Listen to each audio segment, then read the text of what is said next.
E eu quero começar o vídeo de hoje fazendo uma pergunta para você que é jornalista, que é estudante de jornalismo, que se formou recentemente. Você está preparado para a próxima oportunidade?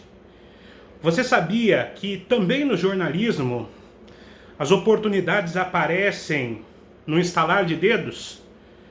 Então, se você não estiver preparado, se você não estiver melhor qualificado do que o seu colega de trabalho, você vai perder a oportunidade.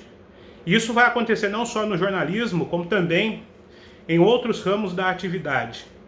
Então eu gostaria de convidar você a fazer uma reflexão sobre o estar preparado para dar o próximo passo, o estar preparado para avançar um degrau na carreira. Se você acha que ainda não está preparado, é o momento de você colocar no papel quais são os seus pontos fracos e quais os seus pontos fortes. Aqueles que precisam ser fortalecidos e aqueles que precisam ser melhorados.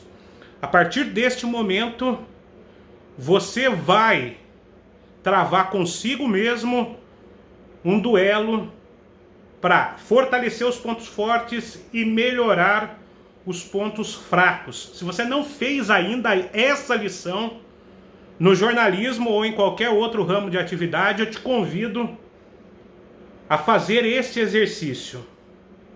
Eu sei que você pode me dizer nesse momento que é muito complicado colocar em prática esse tipo de autoanálise, porque fazer a autoanálise é realmente uma situação bastante complicada. É difícil a gente notar que nós precisamos melhorar em determinados aspectos. Esses são pontos cegos que talvez você não veja, mas que aqueles que estão de fora podem te fazer este alerta. Então procure conversar com seus colegas de trabalho, procure ouvir a sua audiência naquilo que você precisa melhorar. E naquilo que você já é bom, você tem condições de fortalecer esse ponto forte. No jornalismo acontece em muitas ocasiões a possibilidade de uma cobertura. E vai quem estiver mais preparado. Se você é um jornalista e atua aí na sua cidade, acontece algum evento extraordinário em uma outra localidade que envolve diretamente a sua cidade, o seu editor não vai pensar duas vezes, vai olhar e falar: fulano de tal está mais preparado do que Beltrano para fazer a cobertura. Então não perca as oportunidades, se qualifique, tenha técnicas de jornalismo, procure ser diferenciado naquilo que você faz dentro do jornalismo para merecer todas as oportunidades possíveis. A gente, quando sai da faculdade, e nós temos uma mania, eu já conversei com outros amigos da área, nós pensamos que nós somos os melhores profissionais para determinadas coberturas. E na realidade nós esquecemos que tem muita gente qualificada que está na nossa frente. Portanto, pense a esse respeito.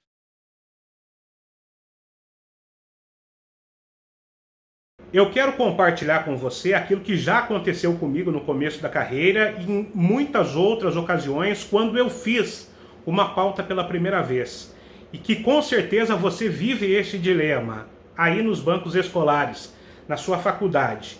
E se você está começando agora, você certamente também vai lidar com este tipo de situação. Nas aulas de rádio jornalismo e de telejornalismo, você vai enfrentar isso de uma forma muito constante. Isso vai acontecer muito menos nas aulas de redação, de português, porque você não vai precisar, teoricamente, botar a sua cara. Você vai precisar, na verdade, apurar a notícia, e é nesse momento em que você vai começar a sentir o primeiro frio na barriga. Você já teve receio, você tem medo de aparecer, de falar. Então vamos quebrar isso a partir de agora, porque isso vai fazer parte da sua rotina no radiojornalismo, no telejornalismo, no jornalismo pela internet, no jornalismo impresso. Você vai precisar ter contato com as fontes. E a melhor maneira de quebrar o gelo é realmente praticando. Então, na faculdade, se você puder, exerça o máximo possível de prática. Eu já disse anteriormente, nas outras postagens que eu fiz, que a melhor maneira de a gente começar no jornalismo é praticando, e praticando em um veículo de comunicação que pode ser da sua cidade, do seu bairro, nas próprias redes sociais. Desta maneira você vai conseguir tirar esse frio na barriga que todo jornalista sente. Mas é notório que quando você chegar numa grande redação, e eu tenho certeza que você tem todas as qualidades possíveis para que isso aconteça, você vai sentir o frio na barriga, você vai ter aquele medo de entrar no ar, ao vivo, com uma notícia diante de uma multidão, de repente. Hoje nem tanto, porque nós vivemos um período de não aglomeração, um período de pandemia. Mas você pode fazer um link, por exemplo, lá na plataforma do trem, plataforma do metrô, na entrada de um campo, de um estádio de futebol. Então pense que isso precisa ser treinado. Treinado na prática, no dia a dia, em veículos menores. Quando você chegar num veículo maior, esse frio da barriga, ele vai ser tão intenso quanto ele é no começo de carreira, nos veículos menores. Você vai poder vivenciar isso, mas ao longo do tempo e com a prática, você vai perceber que é possível ter uma técnica para que isso não aconteça e que você não perca a concentração. E o importante é você estar bem informado a respeito do tema que você vai tratar, para que não haja deslizes, para que não haja o temor de você se perder na pauta e comprometer o trabalho. Por exemplo, estou fazendo esse vídeo aqui de improviso em relação ao medo de falar em público, mas eu já tenho um conhecimento de causa e isso facilita a minha comunicação contigo. Portanto, pense nisso, esteja bem informado, muito bem informado. E não tenha vergonha nenhuma de, se for preciso, recorrer ao script. Escreva aquilo que você vai falar. Isso vai garantir maior credibilidade e vai garantir maior autoridade e clareza, principalmente nas informações que você vai fornecer para o seu público.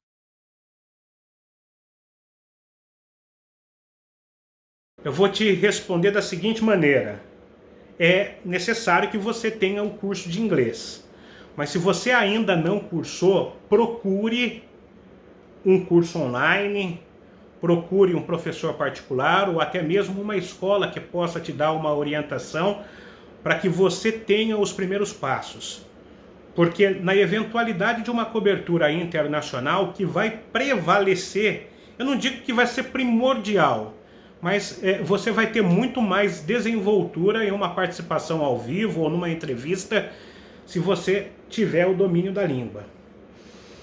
Eu já ouvi de headhunters, que são aquelas pessoas que fazem gestão de carreira, que contratam pessoas, que o inglês daqui a um tempo vai ser requisito básico, não vai ser mais um diferencial. Melhor dizendo, que morar no exterior vai ser um requisito básico, né? Ter morado no exterior vai ser um requisito básico e não um diferencial em relação ao currículo.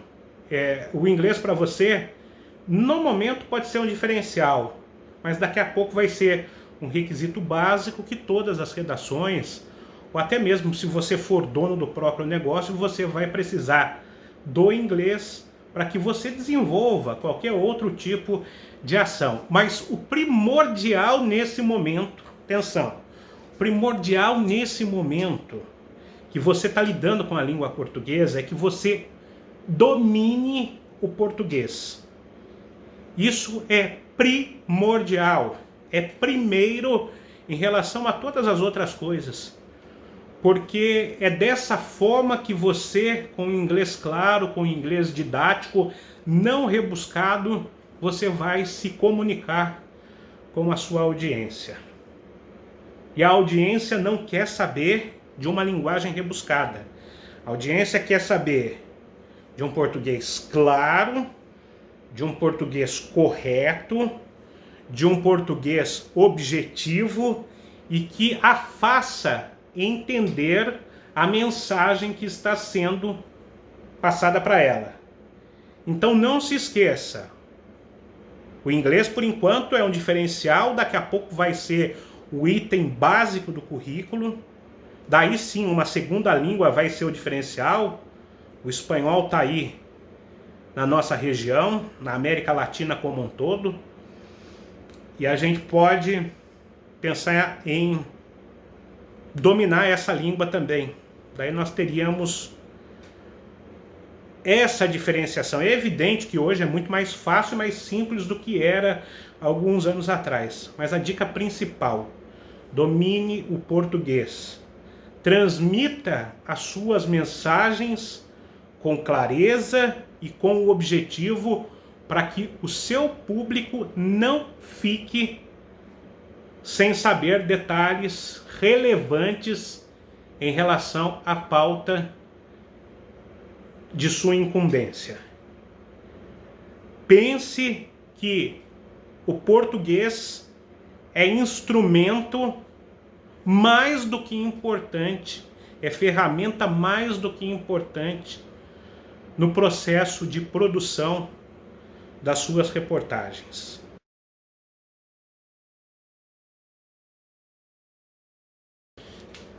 E eu quero comentar contigo a respeito de uma situação recorrente que acontece no começo de carreira para os jornalistas e que vai acontecer ao longo de toda a caminhada.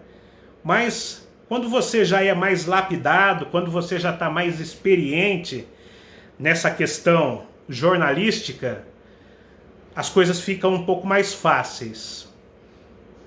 Você me pergunta o seguinte: olha, o meu concorrente deu, mas eu não consegui trazer a informação. E agora? O que eu faço? Vou dizer para você, corra atrás. Se você não tem ainda a informação, apure melhor do que o seu concorrente e venha com uma novidade que o seu concorrente está à procura, mas não vai conseguir trazer à tona. Porque você talvez não soubesse a respeito de uma notícia que o seu concorrente daria, mas que você tem entrada naquele público, com aquelas pessoas, naquele relacionamento. A gente já tratou de relacionamento lá atrás. E você tem a possibilidade, então, de na sequência, e hoje tudo é muito dinâmico com a internet, de apresentar uma novidade em relação àquilo que você não deu. Porque eu tenho certeza, naquilo que a gente comentou, dos pontos fortes e dos pontos fracos, que você trabalhou já para se tornar mais competitivo do que o seu concorrente. Então, se você não deu, você apura a notícia que o seu concorrente deu, confirma a notícia, se possível, se você não tiver a informação, você vai dar o crédito para ele e vai falar: olha, ainda nós apuramos que aconteceu isso, isso e aquilo. Porque você vai mostrar daí que tem credibilidade e autoridade para falar do assunto mais do que ele. Isso acontece muito no futebol. O futebol é um meio muito dinâmico. Eu vivi 17, 18 anos, ou até mais, da minha carreira profissional envolvido com o futebol. E no futebol existem especulações e existem fatos concretos. Mais recentemente, o futebol ganhou os contornos de um grande negócio. E você só pode cravar no futebol que um jogador é contratado quando ele assina. Eu já vi muitos casos, já aconteceu comigo, de eu chegar, dar a informação de que fulano estava contratado, mas em um período muito curto de tempo, essa negociação se desfez porque o contrato não estava assinado. Então, esse dinamismo acontece muito no jornalismo esportivo. Não que não aconteça no jornalismo político, até acontece no jornalismo econômico. Mas se você não deu uma informação que era exclusiva do seu concorrente, você tem que procurar na réplica, vamos dizer assim, né? Porque na verdade não é uma réplica, mas para que você possa entender de forma mais didática, você conferir ali uma outra informação que o seu concorrente não vai dar. E daí você começa a construir uma história que foi começada por ele, mas que você vai terminar com chave de ouro. Lembrando que se a informação primeira não é sua, você deve dar o crédito para o seu concorrente. É assim que se faz jornalismo de credibilidade. Porque você pode falar assim: nós apuramos, realmente aconteceu esse fato que o veículo tal ou fulano de tal divulgou e nós fomos além. Checamos que é assim, assado, frito e cozido. Então, meu concorrente deu e eu não dei, corra atrás, que eu tenho certeza que se você está acompanhando os vídeos que a gente tem produzido, você vai na nossa toada, né? Vai seguir os nossos conselhos e vai poder apresentar para a sua audiência um jornalismo diferenciado e com autoridade. Porque você tem condições de encurtar caminhos. Encurtar caminhos que eu digo é o seguinte: se você está acompanhando esse vídeo, eu estou passando para você os fatos concretos, os fatos reais que acontecem no dia a dia das redações, sejam redações de jornalismo radiofônico, televisivo e também jornalismo online e impresso. Foque na sua audiência, foque em você, foque em fazer o melhor. Se você tiver foco, nada vai poder tirá-lo desse caminho.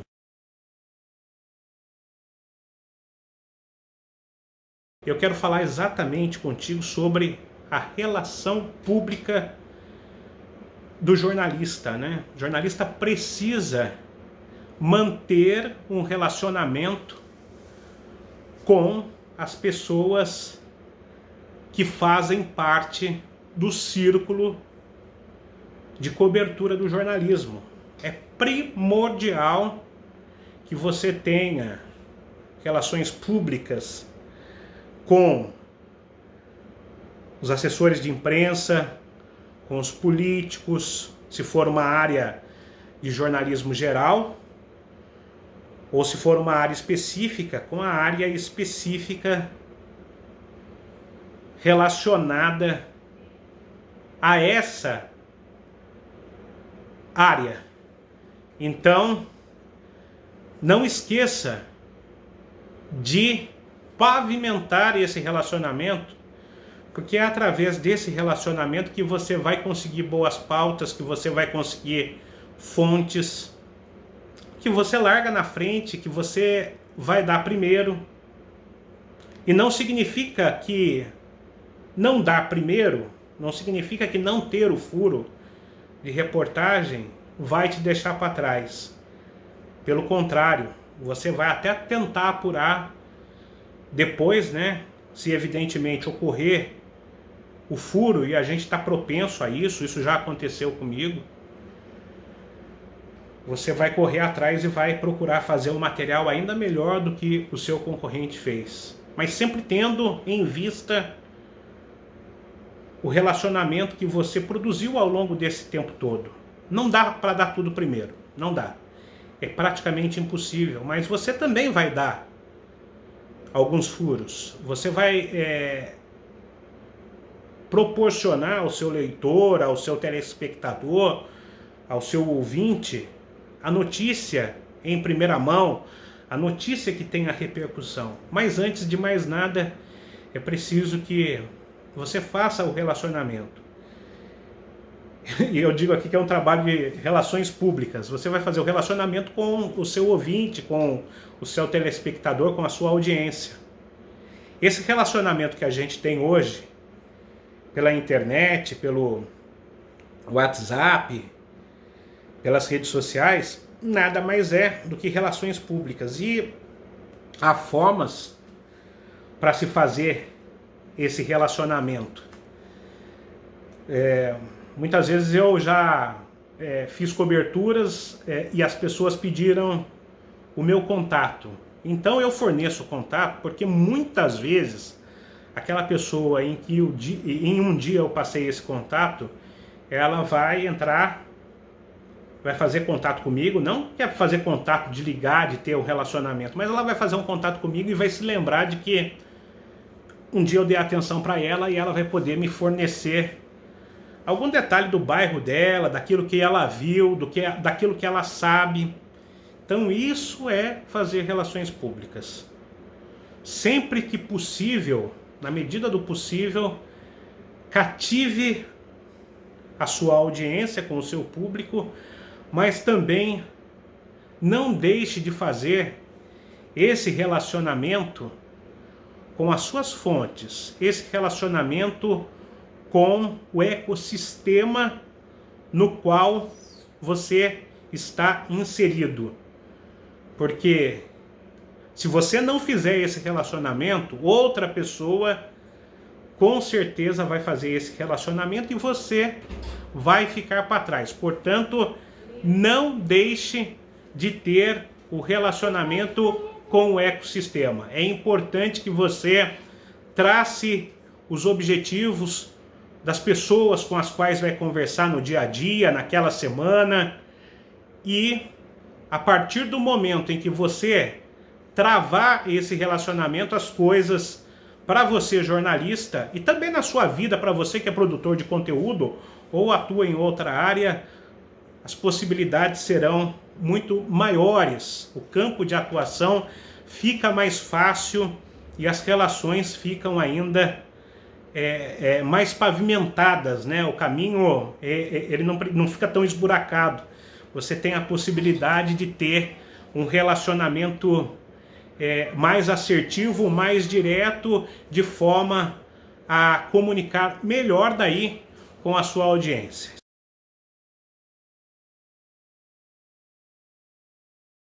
E o assunto é que a gente muitas vezes pode tropeçar. Nós somos seres humanos, somos sujeitos a erro, e o jornalista também erra. E o jornalista, quando erra, precisa retificar a informação, para que isso não comprometa a credibilidade que ele tem. A retificação é o compromisso da verdade com a audiência. Ao contrário do que muitos pensam, corrigir uma informação que foi transmitida por engano, ou interpretada ou entendida de uma maneira diferente daquela que deveria ser realmente colocada, acontece. Então, se isso acontecer com você, você assume o compromisso comigo e através do código de ética, e se você não leu, você precisa ler, de que vai corrigir a informação, mesmo que essa correção venha posterior. E sempre vai ser posterior essa informação, essa correção. Nós estamos sujeitos a erro, principalmente no começo da nossa carreira. Porque a gente ainda não está tarimbado, a gente não tem a experiência, a gente está vivendo um novo mundo. A gente está saindo da faculdade, de repente, para viver um ideal, para fazer a mudança do mundo, né? O jovem, ele quer estar muito nessa vanguarda de mudança do mundo, da comunidade. É possível que isso aconteça, sim, através do jornalismo. Eu conheço vários casos de jornalistas que têm feito a diferença nas suas comunidades, que têm mudado a vida das comunidades, têm dado voz às comunidades, mas são jornalistas que também, quando erram, eles têm a humildade de dar o passo para trás. Tem que ter essa humildade de reconhecer que houve um erro e que esse erro precisa ser reparado o mais rápido possível, sob o risco de a gente comprometer a identidade e de cometermos injustiça. E hoje, os erros, eles são tratados de uma forma em que as pessoas zombam disso, né?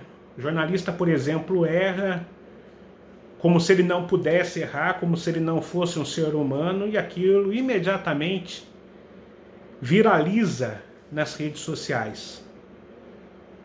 Então, quando houver esse erro,